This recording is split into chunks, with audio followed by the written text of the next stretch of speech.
Welcome to the Propaganda Report. This is Monica Perez with my co-host Brad Binkley and our very exciting and fascinating guest for today, Etienne de la Boetie squared. I know I'm not pronouncing that exactly right, but I'm trying. I try.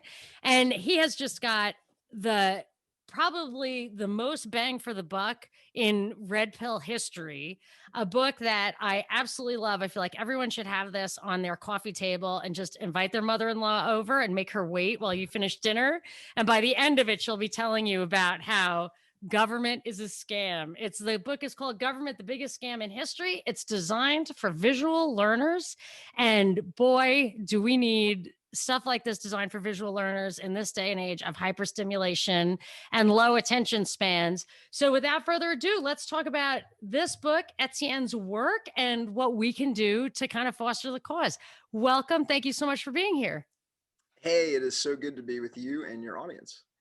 I think people are really going to love this. And I have to say, even though, Binkley and I are in the business of peeling away the propaganda and really understanding what we do. Our entire show, our daily show, is about listening to the news. Like, we're not, in Syria figuring out what's going on. We're just listening to the news and peeling away the propaganda and seeing what's really happening. And a lot of people listen and they're like, oh, like, you guys really analyze this stuff so well.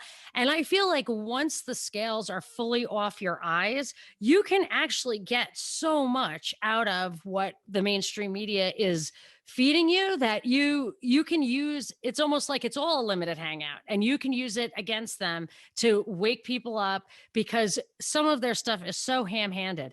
But what really I point to the most with this book when I show people is how you literally, column by column, side by side, compare Nazi Germany, the USSR, East Germany, and US government tactics. I mean, some of the visuals are almost identical, some of the salutes I don't know which is better. Should we talk about the book first? Or I really want to know where you come at this from. Do you want to give us a little bit of your background, your bio, and what this mission is? Yeah. So absolutely. So I guess this started is I'm a voluntarist that used to be a libertarian, and when I was a libertarian, I worked at one of the big four think tanks, and I was a researcher, and I had access to a $3,000 a month LexisNexis terminal in 1996. And I realized that the story that was coming out of Oklahoma City after the Oklahoma City bombing from the national media was very, very different than the story that was coming out of the local media. And for those that aren't familiar with LexisNexis, you can get any article in the world, any transcript of any news show, like you name it, it was there. And so I'm going back and forth and realizing that the mainstream media is changing the story that came out of Oklahoma City, that they're omitting, key relevant, pieces of information that implicate the government, that the bomb has thrown stuff, that a bomb has obviously gone off on the inside of the building, throwing debris across the street, versus the government story of the bomb going off in front of the building, which should have put all the debris into the building, and that way, and just that they were omitting key pieces of information, like Brigadier General Benton K. Parton, who ran the armament, or the Air Force's armament testing laboratory and blew up buildings for a living, came out and said, hey, no way, this is not what really happened. This was not an ammonia nitrate fuel explosive. There were obviously explosives placed within this building. You can see in the pictures of the damage that there's Busant blast damage.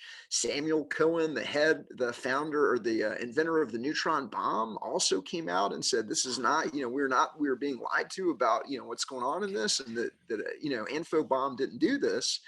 And so I realized, I realized that number one, the government is absolutely out of control, and blew up a building in what appeared to be an effort to tar the militia movement that was growing rapidly after the FBI murdered 80 men, women, children in Waco. And so because there was a growing militia movement, what it looks like they did is they blew up a federal building with a daycare center in it to tar the militia as white, supremacists. and the media was going along with it. And so I began paying attention at a level that most people probably haven't been paying attention at, and taking and collecting all of the evidence of government criminality and onto these flash drives that support the book. And so the book is supported by a flash drive, a wafer size, credit card size flash drive that we call the Liberator, that has all of the evidence that backs up the book. And then we have a 16 gigabit Liberator that breaks down some of the major either hoax events or false flag terrorism events, where we're taking all of the evidence that's being disappeared off of YouTube and Vimeo and off of the internet, isn't being indexed by Google, isn't being indexed by other controlled search platforms, and we're archiving it to where anybody can just pull it out of their wallet at a friend's house and copy all of the evidence, including the full length of the book. But that was really how I woke up, was when I realized that the government had blown up a federal building and a daycare center in And the Oklahoma City. children. That was the most upsetting thing, was that the children. And for me, I did for years, I remember the day, and Binkley will remember this too. It was the Parkland shooting in 2018. It was Valentine's Day, and we were on the radio, terrestrial radio, on the weekends, and I I tried to get the story, and for the first time ever, I could not really figure out exactly what happened by doing the internet, by researching on the internet. So it was always limited hangout. I knew that, but I used to make the most of that. And that time I couldn't. It was scrubbed for reals. And I said, this is the day the internet dies. But what I didn't realize is what it was going to do to some of the stuff that I had compiled over the years. So that was in February. In August, they took down my WordPress site, Mhm. and I had cracked the code on numerous false flags. MH370, Miriam Carey was a woman shot down in DC. It wasn't a false flag, but there was the Navy Yard shooting. There was the Boston Marathon bombing. That I did a lot of work, like proof positive. Here you go. I Yep. had all like links and a few videos I downloaded, but I just could not keep up with it. And I got my text back. I got the articles I wrote back, but all the links were dead. All the media was gone. And so all the proof, all the like radio call in, like, that's not what happened kind of stuff from Boston Marathon bombing, it's all gone. And if I just, who has the time? So I can see how, after seeing a daycare center blow up, and that was even before 9/11, but for me, it was after 9/11. It was the Boston Marathon bombing that kind of red pilled me. But I can see how that would spur you to action. But I also feel like there's only so much you can do. You got to earn a living, and then you got to take care of your family, and maybe you got one more thing to do. We podcast, but I can see how that would spur you to action, because it seems like a very intensive project that you're doing, and you're doing it right. That's what really impresses me, is how effective this is. I want to understand like how you got so good at that, and how you got started doing it. Well, working at a think tank helped. And so that's what I'm trying to do with the Art of Liberty Foundation, is start a voluntarist think tank, the same, that's putting out the same level of scholarship as a Cato or a Heritage or a Brookings, but is doing it from the standpoint that government is always illegitimate. You can't delegate rights you don't have yourself. You can't be bound by a social contract that nobody signed. And democracy is, two wolves and a sheep deciding what's for dinner. Totally. And then really focused on massive, massive evidence of government criminality. And I call it organized crime theory. My running joke is I'm not a conspiracy theorist. I am an organized crime researcher. And what I I'm love doing is, that. It's so yeah, true. it is so true. And so what I'm trying to, what I'm trying to popularize is something that I call organized crime theory. And the basics is that government was never designed to protect life, liberty, and property. Government was always designed to rule and enslave. The root word is gubernare mente, means to govern. Gubernare means to govern or control. Mente, the mind. By the way, entertainment is entertainmente. So to entertain means to hold or possess, and mente, the mind. So entertainment means to go into the mind and hold it and possess it long enough to show you a commercial or some kind of propaganda from the powers that shouldn't be. But that gubernare mente program starts with controlling the information that the population receives. Number one, with the mandatory government school. So we're going to raise you in the church school. We're going to slip you government as a religion. The religion is called statism. It's the belief in the necessity, the legitimacy, and the desirability of having a government at all, even though there's no ironclad law of the universe that says you got to have a government. And they're hiding from the population the fact that the world is a self-organizing system. It produces spontaneous order. We do absolutely fine. We do way better without government because we wouldn't be being robbed of half of our income in overt taxes, covert taxes, and inflation. And where that is siphoned off to these organized crime cartel companies that are operating together with the government to monopolize the media, to control the currency, to lobby and bribe for mandatory aluminum and mercury laced vaccines, et cetera, and all the other ways that we're being robbed by Washington, D.C. But that's my thesis. Government is illegitimate. And it's the government and the media working together, in addition to the mandatory government school, to control the information that the population receives in a way that is now becoming very, very, very apparent. It's absolutely, even to the average Joe in the street, they understand that the government and the media are lying about a great many things.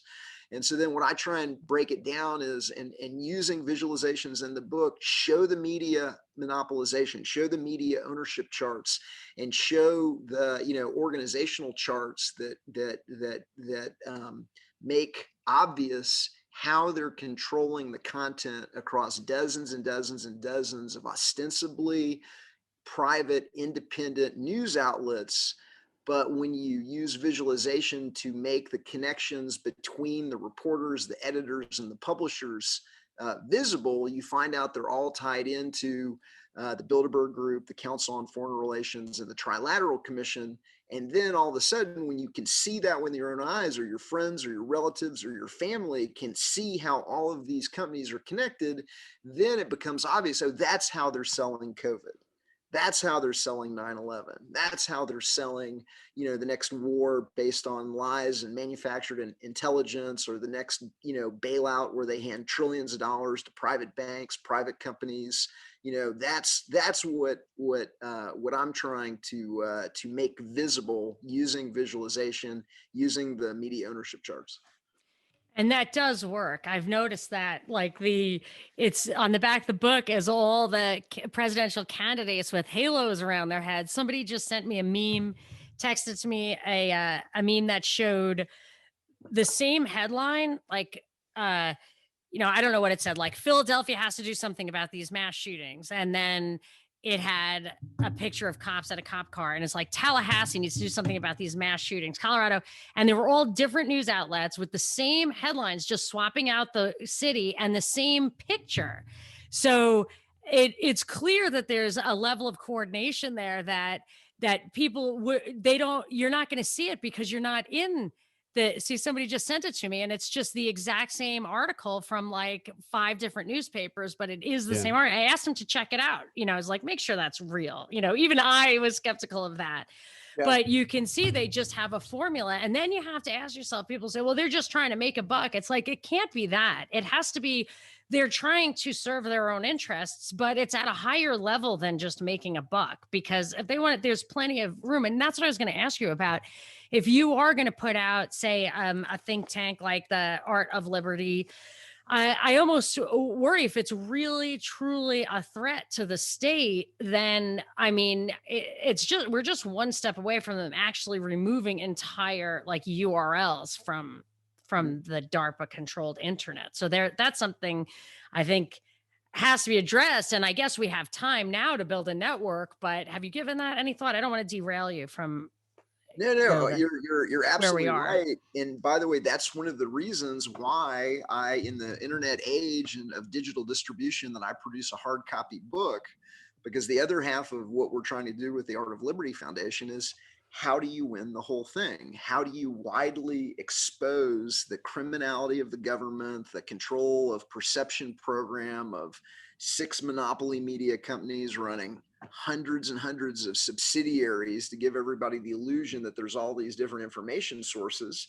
And then on the new media side, you've got about 24 plus new kind of internet, either video sharing sites, search engines, social media, fact checking, go down the list, where they've given the Facebook, Amazon, Twitters. I believe these are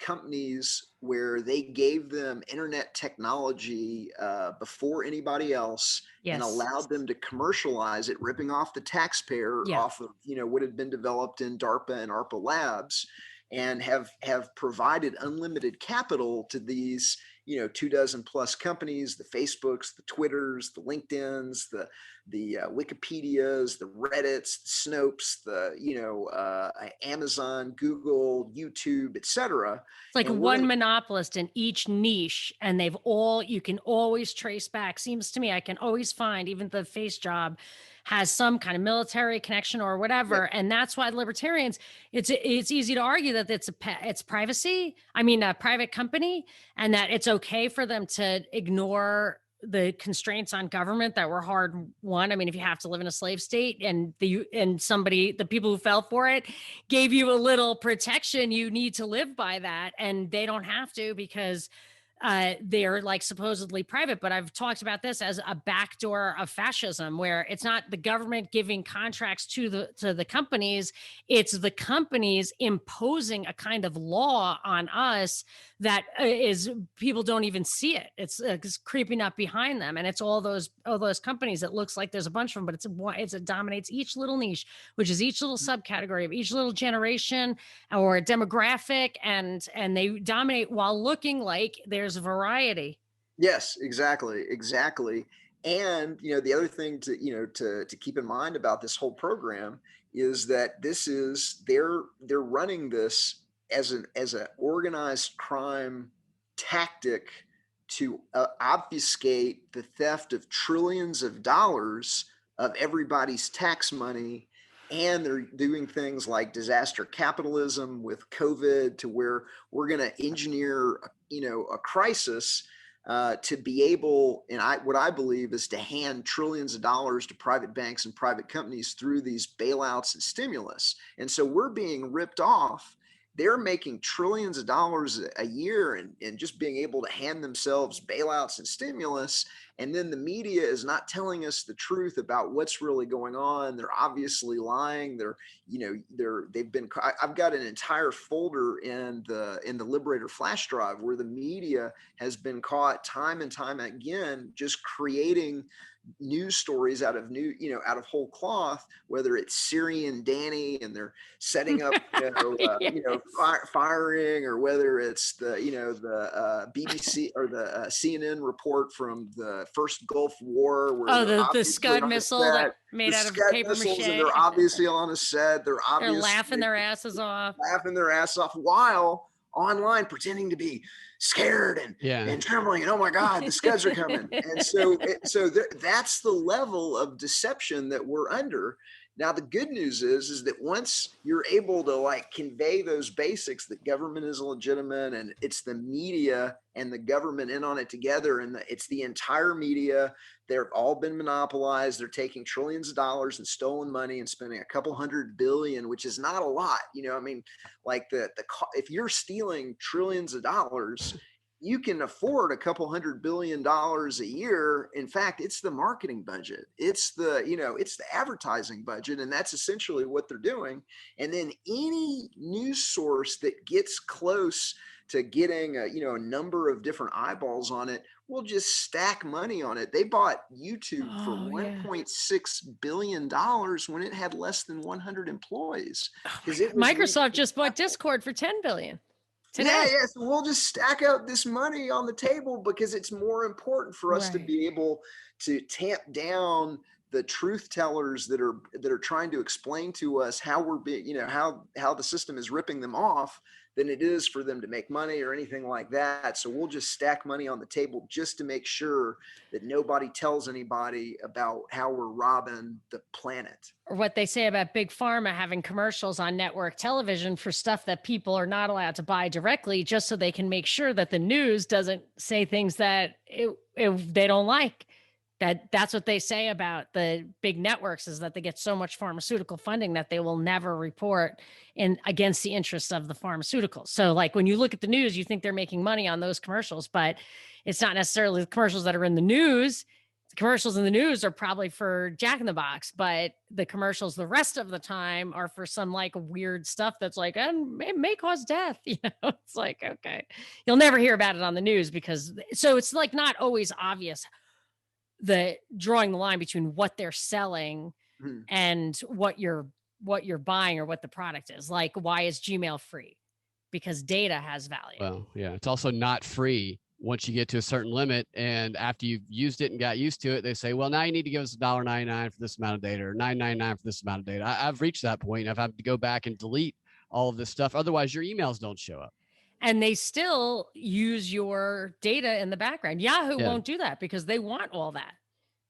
They don't want I to also lose think it. they're data mining it. So I mean, Yeah, for sure. YouTube. I'm sorry, Gmail is publicly data mining for quote unquote advertising. But one of the articles that we have in the Liberator flash drive is how the CIA made Google, that breaks down the specific programs, the specific DARPA programs, the Highland Forum that Google came out of, and leaves absolutely no doubt in the viewer's mind that Google is a CIA, or a reader's mind, that Google is a CIA front operation to control perception on the DARPA internet. They were doing search. They were going through the Echelon data. They had a program called Echelon where they were scooping up all the different, faxes, transatlantic cables, tapping transatlantic cables, you name it. And the word on the street in DC, I'll tell you what I can prove and what I can't prove, but the rumor is that Google was the original search engine to go through the Echelon data.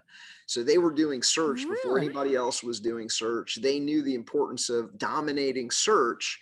And so when they released the internet to the public, I believe they already had figured out which companies and technologies that they needed to drive to make sure they could control perception widely. And that's where they placed their investments and their bets, and they gave these companies a head start. And it's not that we're dealing with private independent companies, it's we're dealing with cheaters and liars and criminals. Is muted. So one thing that I think is really critical that you bring up, and I noticed it, I've gone to a couple of Ivy League schools or virtually Ivy League schools, and I started in community college. It's not where I came from. It was very hard for me. I transferred to Harvard as a junior from community college. And I literally did not know how to dress for that. I just didn't, I got a job. I just didn't know anything at all. My father's a truck driver, and I was at an extreme disadvantage just from that level, going from lower class to what was really going to be an upper class expectation. But then when I got to graduate school and I was in school with people whose names were on the tops of buildings, I realized that they had a very different perspective. And not only that, but they had gone to these high schools where a high school was much more important. And I know you like John Taylor Gatto. He pointed out that the high schools are where the really elite learn the important stuff. By the time they get to college, like me, I was the token poor kid in the college, but they weren't really teaching me how to plan for intergenerational world influence, if not dominance. And I think that's what people don't realize. I always say, if you were John D. Rockefeller, so he lived 100 years, he was really smart, he had no scruples, and what do you do with that? Well, he figured out how to run the world forever.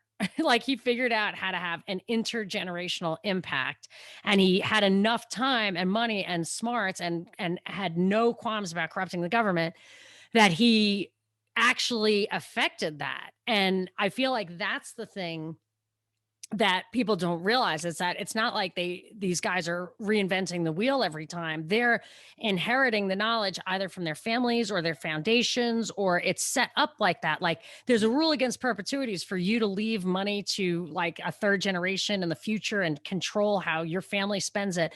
But foundations and corporations do not have those limits. And I think that goes to how they do things, like have a forever plan on media, government, the direction of the future. And I think that if you just think of media as like selling ads, you're missing the long game. Right. And also Cecil Rhodes, who, rode the country of Rhodesia was named after, and who ran, a lot of the diamond mines in South Africa, allegedly for the Rothschild family. He did the exact same thing. He left, probably the equivalent of hundreds of millions, if not $1 billion, to the roundtable groups that exist today as the Council on Foreign Relations, the Royal Institute for International Affairs, the Australian Institute for International Affairs, Chatham House, Binkley's favorite. You got it. You got it. And so these, it only takes a couple of really wealthy either individuals or dynasties, or in the case of Skull and Bones, it's the Russell Trust, it's the old opium dealers, and you can make, you can leave a criminal legacy that will go on forever. And now, with the internet, now it's being kind of exposed for the first time, where now anybody can find out the history of some of these organizations, and how this program has been put into play. They're in the case of the Royal Institute of International Affairs, Tragedy and Hope. Carol Quigley was essentially a whistleblower that, let the cat out of the bag in the book Tragedy and Hope. And so more and more whistleblowers come forward, more and more people find out about the basics of the program. And so then what I've tried to do in the book is just give everybody, here's the basics in a format that's easy to digest and easy to understand, and brings you to insight quicker, because you're able to actually see, in the case of the Nazis, the Soviets, and the US and East Germany, you're able to see, like you said at the beginning, it's a playbook.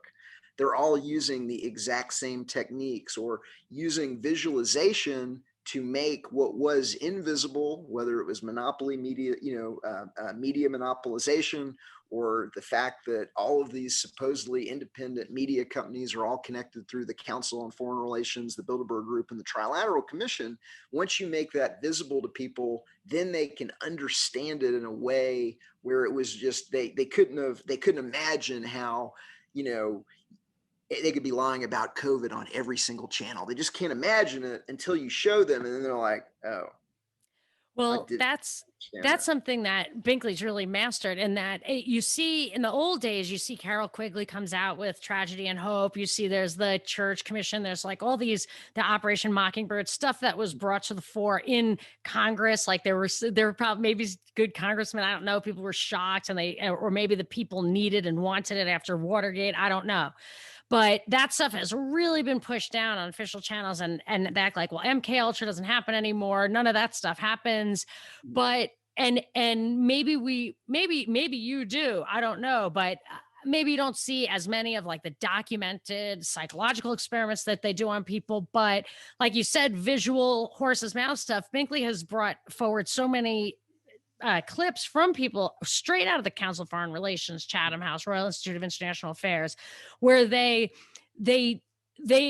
focus more on the big picture strategy stuff. But that chick Binkley, you were saying, like, she layers it from narrative, story, message to reaction. Like they're like professors doing this stuff. What was that? Ajit Man is her name, and her and a bunch of other people who are psychological warfare operators. She runs a think tank. It's called Narrative Strategies. And the other guy, this was a deconstruction we did. And the other guys involved were military guys who run the psychological warfare operations. One of them out of Fort Bragg. There's a whole center there for psychological warfare. And the emphasis was on the use of narrative in psychological warfare, and using that narrative to create dissonance in the communities that you want to kind of tear apart and undermine the narrative of, and creating resonance in the communities that you want to get on board with a narrative that you're pushing. But the way that they speak about these narratives has little regard for truth or reality, and total regard for controlling and shaping the information and the reality and the perception of the broader public for their own agenda and their own purposes. And seeing what you were talking about I saw your interview with Corbett, it really, I mean, it struck me. It was fantastic. I love the idea of using the visuals, because the visual information, as opposed to just the words, it creates an experience in your mind. And that experience is more powerful on an emotional level than the words are. And I thought it was really great what I saw. Hey, Binkley, I got to throw some kudos out to you. You're actually in the book, or at least on page some of the research that you did on page 46. I got this quote from you that I put under the media ownership chart, but deception becomes more difficult as the number of channels of information available to the target increases. However, Absolutely. Within limits, the greater the number of controlled channels, the greater the likelihood the deception will be believed. And that's from Deception Maxims, Fact and Folklore, CIA Deception Research Program paper, June 1981. And I got that from you. There's probably other things that I've gotten from both of y'all that's awesome. in there. Yeah, they say it in those manuals. They just tell you. That came right out of the propaganda report. Thank you, guys. Nice. It's amazing what you find in these old CIA manuals and psychological warfare manuals. And I mean, one of them is called the Simple Sabotage Manual, and it talks about putting sand in the gas tank of somebody's car so their car doesn't run. They tell you. It's just people often they don't believe it, and you can put it in front of them. How about the leaky toilet? The leaky toilet, like what happened on election night in Atlanta, in Fulton County, in Fulton County, they shut down the voting precincts, and one of the voting precincts, it was the Omni, not the Omni, where the Hawks play, State Farm Arena, State Farm. And they shut it down originally because they said there was a leaky toilet, which that turned out to not even be true. There was some sort of pipe bursting, but that's in the OSS manual. If you want to sabotage something, you want to get a bunch of people out of the building or shut down their operations, flood their toilets, mess with their circuit boxes. And I'm watching the election coverage. I'm like, this is like they're just using the playbook from the OSS and manual. what you demonstrate. So all those books, I've noticed this, like the books that you read, and I've read them too, you've sent some to me, they're really old. It's almost like they got them all out there. I always feel like the USSR had done a bunch of psych experiments the way China does like surveillance stuff and Israel does tech stuff. Like everybody has their silo. And once they kind of got the basics, they wrote it all down and they didn't have to like keep writing it down. And it looks like it's dated. They want you to say, even now, if you like look up an article, it'll say this is 2 years old. It's dated. But this is one of those limited hangout things, or at least use it against them. You find they're now doing stuff on Zoom calls, or they're doing videos instead of having conferences. And you're telling me like that had 100 views when I pulled it down, but it's literally a bunch of people with the US government talking about how to exploit the culture and beliefs and values of groups of people in order to get them to react to you the way they want to, undermine their own sovereignty as a country or as a person, as an individual. And of course, the underlying theme, the two things that keep coming up is they don't do it to us. And this one was right out of one of those old books, right out of a book from like 1940 something. And then I heard that guy, one of those guys at the information, say, well, everybody does it, but we do it for the right reasons. Yeah. And so they want, so that goes to in the book where it's like this worship of the flag, this idea of, the worst thing anyone could ever say is my country, right or wrong. Like that's a terrible thing to say or think, but that's what the symbol of the flag. And it's funny because it's religion. It's they've slid the population. Oh, yes. In government as a religion. Yes. And this is conscious program using unethically manipulative techniques of like having children pledge their allegiance before they're old enough to understand what they're saying, by weaving the flag, product placing it into movies and television shows, using techniques like anchoring, using techniques like transference. Yeah. They're running game on the population, and finally the population, I think, is starting to catch on. Well, And this is an absolute parallel with the religion thing that I thought was that in the Middle Ages, we were told that to question the existence of God was unthinkable, not frowned upon, unthinkable. And, to question the necessity of monopoly government is unthinkable. People don't think, I mean, now, but like when I started thinking like this 10 years ago, people were laughing at me all the time. I got a show on the radio because I was like a novelty act, thinking that anarcho-capitalism doesn't mean chaos, that society is self-ordering. This was something that people just laugh at. And you'd say, well, why? Why do you can't look around you? When people tip at a restaurant, it's not even illegal not to tip. People, who's going to build the roads? The guys who build the stores and the guys who build the apartment buildings, they're going to build the roads. They're going to make sure they're safe because they need you to bring your eggs to the mall to trade for whatever. Canada's already privatized air traffic control. The government doesn't have to do anything. And if the government, the other thing that I want, most people to think about, or I'd like most people to think about is, I'm an armchair economist, and, we would all be amazingly crazy rich if forget the 30% of your income that the government is taking, 25 to 30+% of your income the government's taking in direct taxes. If they just weren't allowing the banks to steal the value out of the money, if we did not have, forget the 2% inflation that the Bureau of Labor Statistics tells you the inflation rate is, we've got double-digit inflation, where instead of your money losing value, your money should be gaining value every year as innovations and productivity improvements reduce the costs of producing and distributing the necessities and luxuries of life.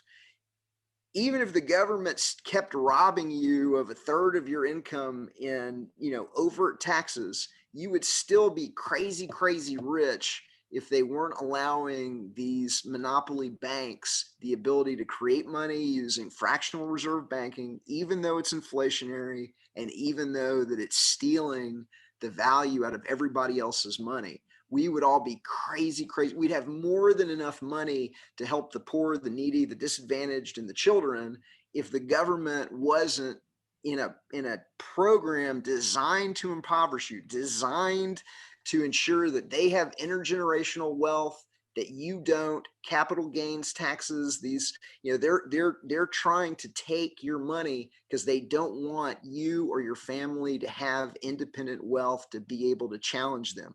They're impoverishing the country on purpose to ensure that there's no independent wealth to challenge this organized crime system. I have to respond to 3 different things you're making me think of. One, as I was watching an old Western with my family, and somebody came in and ordered a pair of Lee jeans for 50 cents. So it's 50 cents. And I said to everybody, even my husband, I said, so do you think Lee jeans are easier to make now or harder? Like, do you how many hours of human labor, how much like physical, like hauling cotton and all that went into that pair of Lee jeans 100 years ago or 150 years ago? Should they cost less or more? And everyone's like, less. I'm like, yes, but they're $50, not 50 cents. Like, that is the magnitude of the theft that they're talking about. Yeah. Also, you wouldn't actually necessarily be crazy rich. Like, at a certain point, like there's something really empty about and two-dimensional about just wanting to like feed your, put gold things in your hair. What the hell rich is for? It's just, it's just image. And even the super rich stuff, that luxury stuff, is all about image. But if that was meaningless, like a potlatch where like they were so rich that like you just throw fish back into the water because it loses its meaning. So then you would do other things. You would explore art or get spiritual enlightenment or whatever. But once technology relieves us of the burden of necessities like that, like you could actually work not that much and still spend time with your family and maybe work a couple of hours a day for the amount of productivity that we can actually achieve. Probably materialism would take a back seat. But of course, at that point, the hierarchy would totally collapse. And I think they use all of their technological savvy, all the propaganda, all the media, just uh, to force us into a paradigm that has been long obsolete, to make sure that nobody can ever go Ron Paul by putting some money in the bank and taking to Washington and trying to tear that thing down, or like what you're doing.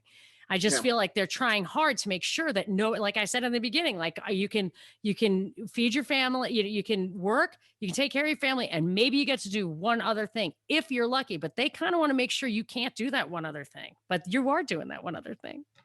Well, not only doing that, I kind of started this and then we got sidetracked. But so then the question is, how do you win the whole thing? How do you expose it in an era of monopoly media and algorithmic censorship on the DARPA internet? And so the other thing is we've got two different solutions. One we call the secession, and really I think that the way to do it is to free one state, one small population, sub 1.5 million person state, and just it's a brute force attack on this censorship. And so it's going door to door. And so I designed the book so that it could be left at somebody's door. And when they pick it up, they're hooked, just absolutely, they're hooked. And they're gonna, they're gonna come to insight quicker, because of all of the learning tricks and techniques that I'm using. But that's how you get around. And so the idea is to drop for about $1 million. You could drop 100,000 copies of the book, a flash drive, and a to be determined documentary with a letter explaining what's going on, and then do 36 town hall meetings in a single state. So it's three kind of town hall meetings in each community. And so you're targeting the parents of high school seniors because you're getting 3 voting age adults. And the goal is to expose what's going on, begin moving people to trusted, open source, encrypted, communication platforms that where we're not being censored the way we are on Facebook and other, like Facebook Messenger is censoring links out of direct messages if you haven't figured that out yet. And so how do you've got to be able to get people off of it. And so it's the brute force attack as you just go through, one state until that state either secedes or until you're able to achieve a, kind of 15 or 20% complete civil disobedience.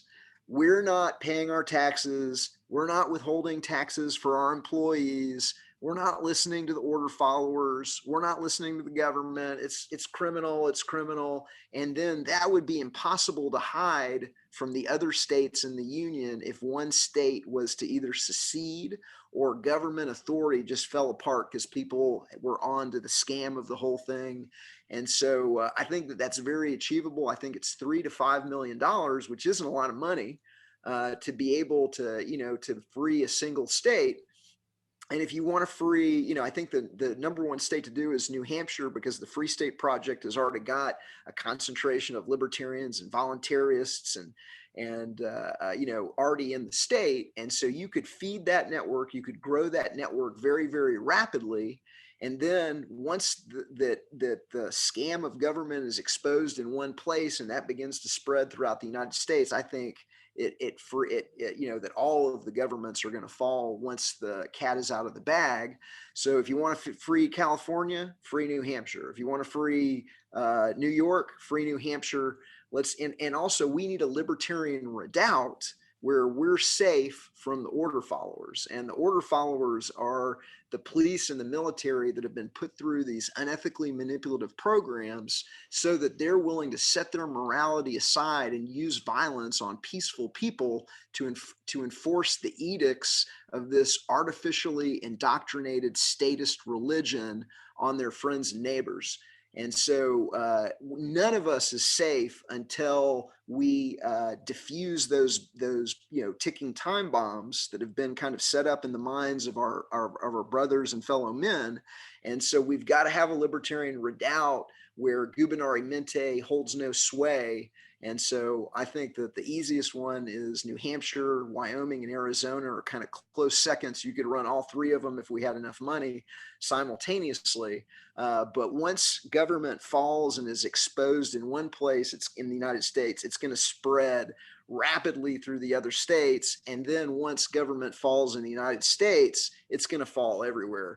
Because it's not us against the Russians or us against the Chinese. It's the Russian government against their people. It's our government against our people. We're being robbed by different organized crime families around the world that are all using the same technique, government gubernare mente. And once that spreads, it's going to go quick. Once that knowledge hits the 100th monkey level, it's just, I think it's going to spread through society like wildfire. It's such a great way to approach it, the one state at a time. I think a lot of the ways that people overwhelm themselves in this community is with the responsibility they thrust upon themselves of single-handedly trying to take down an elite globalist state that's just this not quite defined but massive structure that no one person can possibly do, and it kind of demoralizes people. But the one state at a time, talking to people one-on-one and going to the town halls and all that. And I love the idea of a flash drive. It has intrigue to it. There's a lot of elements here that it's perfect. It's what we need to get messages out. I think it's a great idea. And I love the idea that you kind of mentioned it earlier, that people don't like to get got, you got, when you expose it, you got, that makes people go, no, I didn't. Let me look at it even closer. So it's an interesting and I think effective approach. What kind of success have you found? So I've had all kinds of success in kind of waking people up. And I kind of told the story on, the episode with James Corbett, how to present info to visual learners. But I've literally had people have life-changing experiences. I call flipping it through the book. And what I do, and anybody can do it once you have a copy of the book, but just kind of go through the 20 techniques. And by the time that I get to kind of the last 3 or 4 techniques, torture as policy, spying on the population, running concentration camps, black sites, and things like that. I've had people that have just literally just, become visibly uncomfortable. That they just, it became painful for them to see right in front of my eyes that they realized, oh my God, I've been supporting what's essentially Nazism, or, essentially the same program that was used in East Germany and Russia and everything like that. It's very, very, very powerful to be able to see it with your own eyes. And also human beings are really good pattern recognition machines. And so like when Monica was holding up the pattern, that's another whole there are different ones. They all have the halo. And right. I actually saw this happen today. I gave the book to somebody before the show, and I mean, it was maybe 10 minutes, and it was just like, oh, F this. I'm done with these people. I was like, wow, that is amazing, because of the visual thing. That's what got them to keep turning the pages. And so you can imagine what we could do if we could drop that into 100,000, homes in a single state in a targeted way, going after the intelligentsia, the professoriate, the bloggers, the vloggers, the people that create culture. The other thing that I learned from my think tank days is, you don't have to win everybody. Really, there's about 5% of society that are the culture creators, that are the professoriate, that are the intellectuals, et cetera. Once you are able to target them, so you don't even have to get everybody in the state, you just got to, and it's really easy with demographic science and what the advertising agency is built to be able to identify those people, based on, a variety of different factors. But like, that 5%, they drag the rest of the society. And to Binkley's point, nobody likes to get chumped. And I mean, I feel bad, exposing this, especially to, the people that got conned by the police and the military, and, they shaved their heads and they put them in the costume and they made them goose step and, do all these, ridiculous things that they make the military and the police do. I say it with love, but you gotta take a look at, the program that they ran on you. You got to come to an understanding, and you got to side with the people over the organized crime system. And so that, I think that the people that are going to be the most ticked and are going to extract the most retribution on this criminal class is probably going to be the police and the military, because they're going to be so frigging mad at what has been, at like how visibly they've been tricked. They're wearing costumes, they're driving around in marked cars, identifying them as, religious cult members that got, are enforcing the edicts of an artificially indoctrinated state religion on their friends and their neighbors. I mean, that's who's going to be ticked the most. And they're actually borderline woke a lot of the times anyway, which is why after they've experienced it from the inside, it's only so long you can believe because they actually, a lot of the times they went there under the delusion that they were there to help. And then to the extent that they have their eyes open a little bit, I think that's why the red flag laws, and even like we have to find where Q lives in the military, all that stuff is actually targeting those people, because they know oath keepers, it's a fine line for them to walk when they are there to uphold the Constitution, and then they actually don't. Like, that's tough. So they are vulnerable, I think, to or want to, like, it's in their actual natures to want to come to the other side. But the other thing is, and this is a weakness in the whole conspiracy thing that you could exploit, which is people always say, like, oh, how many people would have to be in on that conspiracy? I'm like, not too many, because everybody has a direct report. As long as you follow your orders from your leader, or you are just doing your job, or they make sure that the anchorman, the news readers don't also think, they just have to read the stuff. Like, there's easy ways to compartmentalize like the entire rank and file of any organization. But because of that, because most people aren't really in on the conspiracy, those influencers, those culture leaders and stuff, they're just like, this is the way the wind blows. This is how I get my paycheck. I'm doing a good job anyway. Look, I'm saving children or whatever. Those people are also vulnerable to the truth, because the weakness of the conspiracy is that you really can't let not too many people in on it. That's why I think you see them trotting out these old deep staters, from Bill Barr to Joe Biden. They like the people who are already in on it, because they can't let too many people in on it, because most people probably wouldn't really want to be in on it. So if you open their eyes to it, they can't have already consented, and they even play a bigger role. You want a guest recommendation? Sure. There's a guy named Howard Lickman that is running something called the Thick Red Line Project, and they're helping the police say no collectively to victimless crimes, lockdowns, mask mandates, etc. And really, that's the cops' number one strategy, is to say no collectively. And so a thick red line department has drawn a thick red line in the sand, and they've said, hey, we're not going to use violence on peaceful people unless it's a real crime with a real victim. And once we start having sheriff's departments and police departments that are honorable, that aren't willing to use violence in the name of government or law or any of these things on peaceful people that aren't harming anybody, that takes away all of this ruling system's power. You can't have a police state if the police refuse to go along with it. Let's call that LEO nullification. Is there a name for it? Well, Leos can be heroes. There So you that, go. But the so, concept but of state nullification of unconstitutional congressional law, jury nullification of not convicting someone, even if they've done the crime, if the crime isn't a crime, you could have, LEO nullification. Just a thought. yep, absolutely. I like it. I'm going to check that out. Now, I know we're getting low on time. And so before we ran out of time, I wanted to thank you guys. I owe you guys a huge thank you. And so, as you know, I've been a fan of the show for a while because Monica, I sent you a copy of the book, like a while back.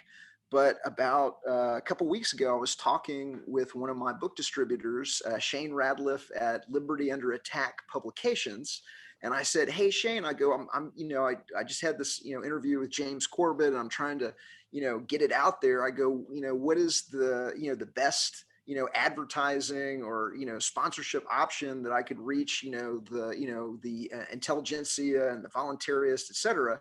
And he's like, without hesitating, he's like, propaganda report at the Patreon level. On Patreon, they've got $100 level with 2 shout outs. And so we did that, and I sponsored it, and you gave the best shout out. I can't believe how enthusiastic you were and everything like that. And Because so you didn't realize that in the meanwhile, I had read the book. I had tweeted at you that I wanted to have you on, and go back, look at your DMs. It's from months ago. And I was talking to Adam, the agorist from Deborah Gets Red Pilled. I've done his And show, yeah. yeah, and he said, "Oh, well," and I said, I DM'd him, but go back and look. You'll then you're like, I can't believe I gave you $100 for that. But that is actually, you would have gotten it anyway. But I was super excited about it. Well, I was super excited to hear it. And so what I did is I actually gave it to my video editor, and we created a little video. And so I call it the best Patreon shout out ever in Patreon history. And so we created a little landing page at government-scam.com/Monica. And I'd like to offer all of your listeners, and we've never done this before, a 10% discount if they use the code Monica10 to get the book. And it's at government-scam.com/Monica. And if they use Monica10, which is on that page, they'll get a 10% discount. And it was such a good shout out that I thought it will end up paying for itself a gazillion times It over. was totally sincere, I must say. Totally I remember sincere. that. I remember how excited you were when you were telling me about it before the show. Yeah. I was very, very excited. And so now we'll drive people over there. They can listen to it themselves because it actually has some meat on the bones there, because I loved the book. I loved the idea behind it. And I have 3 teenagers. I know they speak in memes. They speak in memes, and they live with me, and they're not really fully red pilled, but they'll send me a meme of, some weird stick figure saying something I don't understand. I'm like, what information is this? I do not understand it. So I don't think in memes, but the next generation, and we are going to need to wake them up. And I know how hard it is to wake them up, especially because of the way they've been trained to only get little bites of information. So you can, like, I just didn't even think of this. So that's why I wanted to ask you, how did you crack the code on the visual presentation, and how did you actually execute it right out of the box like this? So my day job is I've got a consultancy that helps Fortune 500 companies learn at the speed of light. I do a lot with meeting room technology, interactive whiteboards, telepresence, visual collaboration. And so I already had an understanding of how people learn.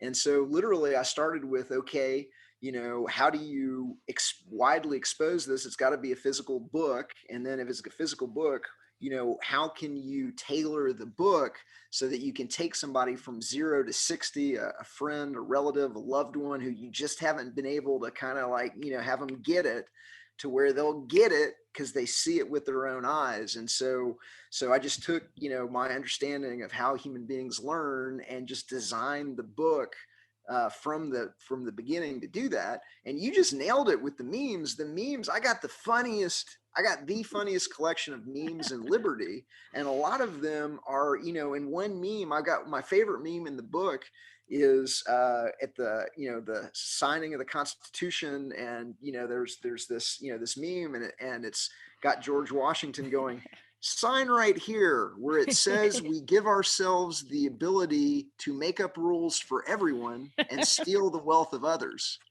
And just like right there, boom, it's like, it just, that one meme just takes the entire Constitution and makes the whole thing a joke. Like, it just exposes the ridiculousness of the idea that a couple of dozen slave owners on a continent of 3 million people can go into a room and write down on a fancy piece of paper that they run everything and everybody's got to give them their money. And like, it took Lysander Spooner had to write a book to completely destroy it, versus, a good meme can do it in 1 second. And you're like going, yeah, I guess that is a pretty dumb idea, isn't it? And like, it just cuts through in a way that nothing else does. I was reading a slideshow, 150 pages. It was from a robotics subcontractor of the government. So it was a presentation that a sub was making to the government that is like they outsource this kind of information control, psychological operations. And it was about memetics. And one line stands out to me above all else is how they use memes to enhance dysfunctional subcultures. And I thought, memetic warfare, right? And that what it called? Yes. And why is that an okay thing for them to even talk about whether or not it's our country or somebody else's country? And that goes just to this recent thing that Binkley brought us about these guys getting together, talking about how to create dissonance in countries where they want to effect regime change. And I feel like this is a country that they want to do that. And it's not the regime of like, who's the boss, but even like the Constitution was a regime change against the Articles of Confederation. And then, or whatever, system change. And I feel like now we've already kind of left the Constitution in the dust, but now they're going for this technocracy, and they're using they've actually changed the way we think and how we consume information. And they're ahead of it. I always think that with some of the stuff that Binkley brings also about psychology and sociology, they've done the studies, they know, but they don't tell us about the studies. They don't, I mean, they're there. Binkley finds it. And I found the memetics thing, but it's the ability to see that that's what they're doing. And then it's simple to use it against them. That's the thing. Like, I think you're really onto something in this strategy of hitting like one state and then everything will fall. Because if it weren't really that vulnerable, why would they spend, our attention span is 100% now engaged with a screen, and the news is 24/7, and it's none of it's real news. Like, it's all propaganda. Like, if that's what it's about, if it's truly just controlling the mind, entertainment meets government in your etymology, if that is truly the game here, then it should actually be defeatable with the same thing. But you're so right, getting physically into people's hands, and it does have to have the drive with it, because that's what my people were looking at it like, I want to click the links. Like, it's a book, you can't click the links. But you can go to the website. But because I looked at the January 6th thing and I thought, how are you ever going to get a revolution going when, if you were ever going to think about it, they would send some guy in a Viking hat with a selfie stick to make you look stupid. Like, that's never going to work. It's never going to work that way. And I started to get demoralized. Binkley never gets demoralized, but I get a little demoralized. But I like this. And I cannot move to New Hampshire, but I don't mind supporting the cause. So what can you do? If you're, my kids are in high school, I'm not moving right now, but what do you do? What can Well, I mean, the number one thing is you educate people. And so this is so important. The information is so important that I give the book away for free. It's a preview copy. We take some of the pages out, but you can get the overwhelming majority of the book for free at government-scam.com/Monica. And the best thing to do is, if you're going to give it to somebody, you really need to give it to them as a hard copy. That's the other, example that, the other, tip that I would give people. If you email them something, it's just too easy to delete. It's too easy for them to, it gets buried in their inbox and they have the best of intentions or whatever. But if you give it to somebody, and we've done a lot of thinking on this, a lot of people, if you give them a digital copy, they won't even, like most people do their reading at night. And a lot of people won't, look at blue light after certain time hours. So you're not even going to be able to get into the sweet spot for most people when they read, unless you give them a physical copy. You got to wake up 5 of your friends and have them wake up 5 friends. We make bulk copies at the starting at the 5 level.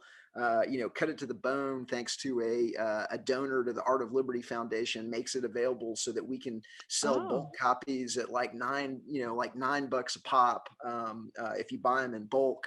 And so those are some of the things that we did that I would suggest. Wake up 5 people, make sure they wake up 5 people.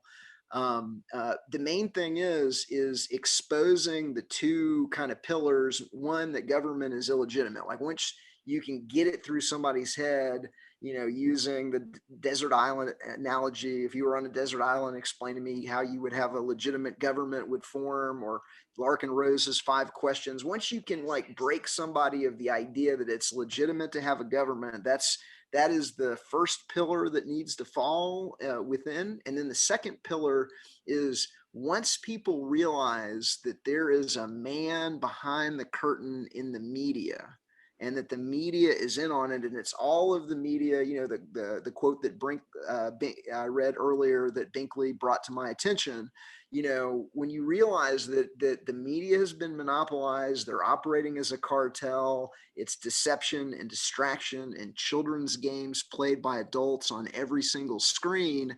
Once you get that, then it's like those are the 2 pillars that have to fall in somebody's mind for them to be able to grow and expand and kind of develop a new understanding of the world the way that it really is. Once you understand those 2 things, those are the first 2 pillars that have to fall. And I even take it even one bite smaller, in that I'll leave it around, and it's actually starting to get a little worn out, because I'll leave it around, people come and go, and I'll say, what do you think of this? I can't really understand it. And he'll just throw, if it's a kid or something, just, what do you think about this? And then they'll just open it and start without thinking I have to read this whole thing, or she's trying to convince me of something. I just ask people what they think of it, or just leave it there. They'll just open it.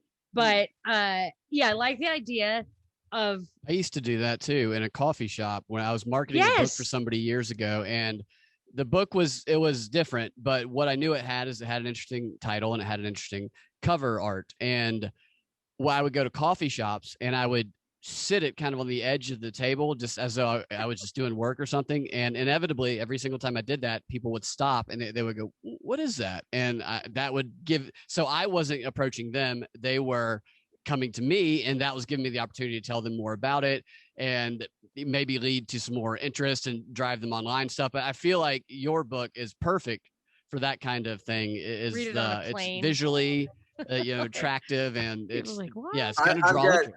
I've got friends. I've got a bunch of different friends that do Airbnb, and they leave it in their Airbnbs, and then they tell me stories about retired police officers that have been there, or I get all these kind of crazy stories about people that have been exposed to it through just leaving it as a coffee table book in an Airbnb. That is really such a good interesting. Idea. Yeah, I like it. Well, I really am. I mean, I'm a very critical person, very, let's say, skeptical. I do not rise to the level of cynical. But I'll tell you, the absolute bow on this whole thing, I didn't find anything that I didn't find valid, but was that towards the back, and I'm sure it's updated all the time, were events and things you could do, solutions, because I've probably read 100 books that talk about the truth behind what you're saying about liberty and the dangers of government, the true nature of government. but the fact that there's action items at the end, I mean, it's really genius. I really love it. So, all right. So, what if a gal like me just wants to contribute? Just go to the government-scam.com and just donate a few bucks to finance some of these books. Yeah, government-scam.com/donate. And we're in the middle of a capital raise, and you can get our executive summary, and you can see exactly, what we're trying to do. And the other thing is if any of your audience know any idea philanthropists that want to really, bring this organized crime system down and expose it, we're trying to get to some of the heavy hitters in the liberty movement that want to punch above their weight and take this thing down. And so we think we've got a strategy, and we think we've got the tools to do that. And so if anybody can make any introductions, we'd appreciate that as well. I might have a couple for you. I'll think about that. Not too many. I'm not really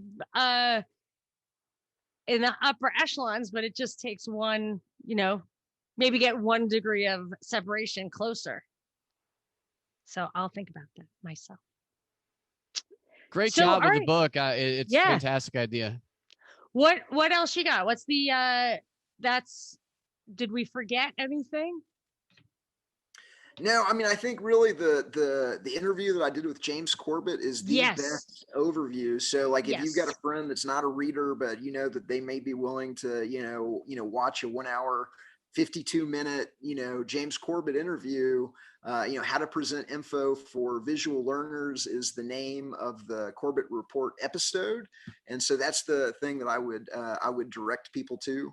And again, government-scam.com/Monica, and use Monica 10, get 10% off. We've never done that before. It's the first time we've ever offered a discount to our audience.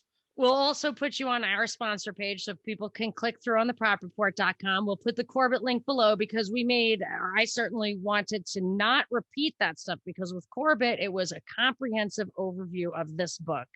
And I didn't really want to do that because you just did it. So, and it was perfect. So that's great. I would consider this a little bit of a companion to that. So I do highly recommend people watch that Corbett video and give us feedback. I mean, I'm sure people will have, I've actually already gotten a couple of messages from my patrons saying, thank you so much for turning me on to that book. So obviously people are, agree with us that it's a worthwhile endeavor. And I'll look a little bit more into the Free State Project, because I wouldn't mind. I think your idea of the dominoes falling is brilliant, which is why they have to have every country on the same page. Like that was the idea behind the Trilateral Commission, was to make sure there were no alternatives. There were no best practices to reveal the truth that monopoly government is a scam. Yeah. And with that, thank you so much. And hopefully we'll talk again, and we'll watch you make the circuit. Thank you. It's been a pleasure to get to meet both of you guys, and thank you to the audience for caring. Thanks a lot. It was great.